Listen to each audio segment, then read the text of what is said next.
What profits a man? Profit is the motive behind companies and CEOs. They must make profit each year, regardless of the cost to anything else. They must make profit each year, otherwise they are sacked, they're fired. And it seems to me that although this is a motive, of course, to drive people to increase the value of shares and stocks and all that, to feed that into the economy,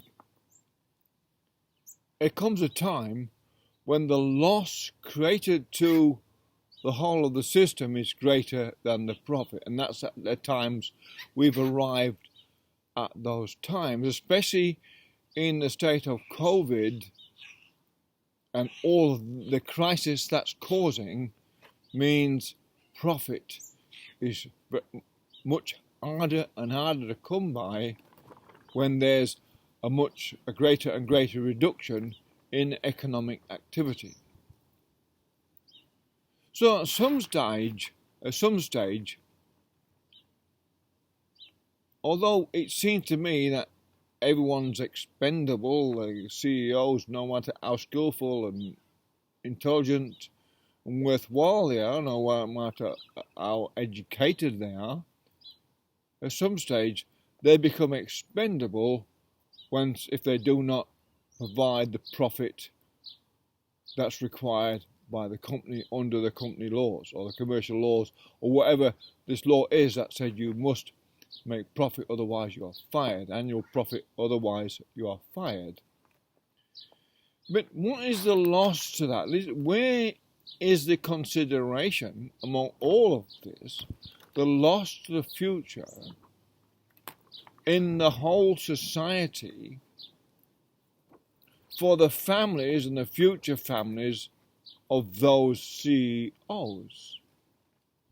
The immediate idea that you've got a lot of security because you've got millions of dollars in the bank, or millions of dollars put away in the Cayman Islands and all these trust funds what backs you and protects you, is only relevant until there becomes a great currency crisis,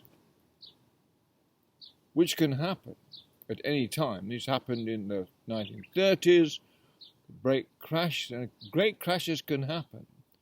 Then no matter how much you've got stored away or how secure you feel, suddenly you may start to feel insecure because of you do not know exactly how this currency crisis, economic collapse, is going to affect you, or it may affect you directly.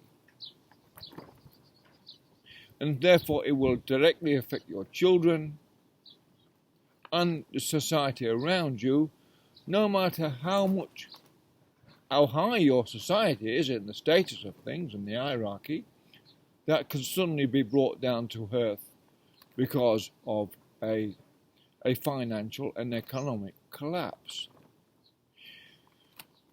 So I think it's good to prepare in some way, psychologically at least, for that happening, that chance that may happen.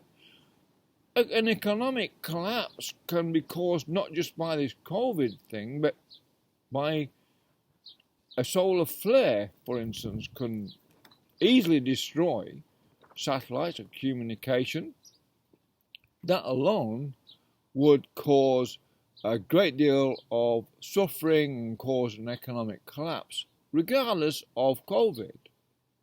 So the idea that only COVID is a threat to economy is a very limited scope of looking at what can threaten the economy. And God forbid that there's any wars between China and America and anything. Let's pray. No one wants that. No one. The Chinese don't want that. The Americans don't want that. In their hearts, all that posturing and all of that stuff,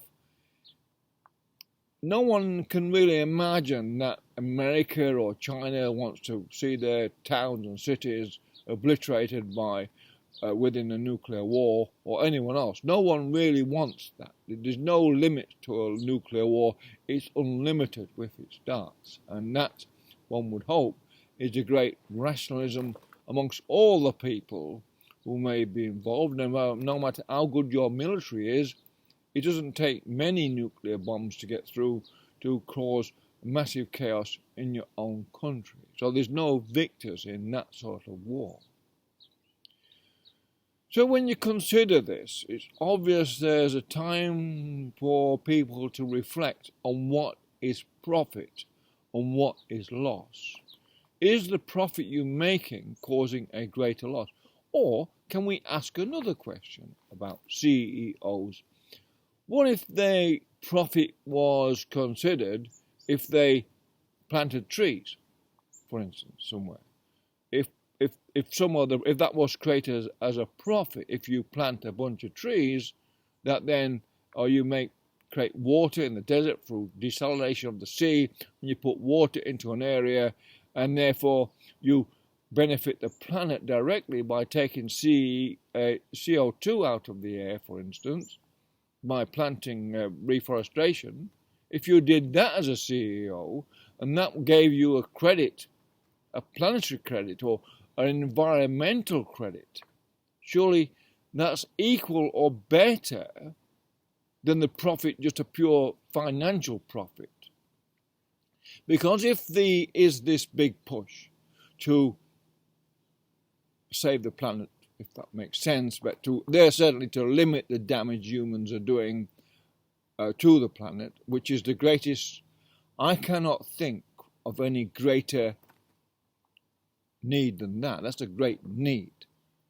No one can deny, no one at all can deny, no matter how rich or poor they are, no one can actually deny the need to stop damaging the planet Earth. But therefore, when the companies need to make more and more profit, maybe the philosophy in regards to profit itself may have to be adapted to the case that maybe planet Earth comes first, or the environment comes first, and the profit is also created. A ledger. You put money and finances into recreating nature, recreating natural landscapes, surely should be allowed to be accounted as part of the profit of any company or any CEO. For each tree a CEO plants, maybe that should become a profit to him in an environmental credit, just a purely moral credit, not just a financial credit. And he can say, look, children, I planted that tree. Now, many people in the Melanesian and societies, and other societies that live in the Pacific, for instance, they plant trees. And if you visit their islands, and they say, look, my father planted that tree, I planted that tree, my uncle planted that tree. And that is a capital gain to them, to their pride, because they've added something to their environment and beauty to their environment, which then balances out the destruction they may make to their environment by creating the crops and what they do to make their living. And I think there's something in that.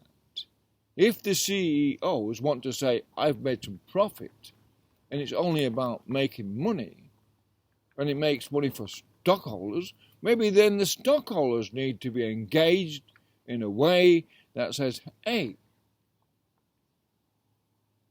let's make profit. Let's see environmental improvement, which can employ a lot of people, planting trees, making water, and that can be done. All the geniuses in the world, with all the billionaires, should be able to make water, desalinate it, or take it from the air, or whatever, which is a commonly known thing to do, and take that and start planting trees in places, start rebuilding the natural environment, surely is a profit equal, if not better in the end, than just financial profit that may, if there's a big financial collapse, suddenly the financial profit is not worth anything, but then the improvement to the world or improvement to the environment is worth far more then, and a greater profit in every sense of the word,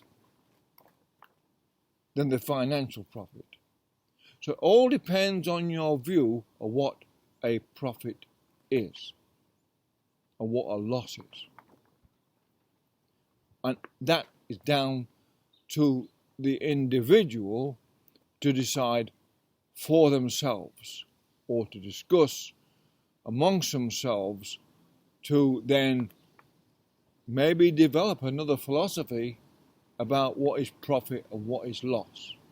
Because the greater the profit, it seems to me, be that then there's a greater, also, other side of that, there's a greater loss, which is to the planet itself. So there can't be a totally push to save the planet and to stop the environmental degradation, if that means the contradiction to that is at the same time destroying the planet. It's a totally negative approach to the whole conundrum of what is profit and what is loss. So just reiterating, CEOs, if they plant trees, or improve the environment by creating water, reforestation of the deserts or whatever, surely that must be a credit. That's an environmental credit that's equal in value, or greater value. It's far greater value if you've got $10 million or $20 million or $1 billion.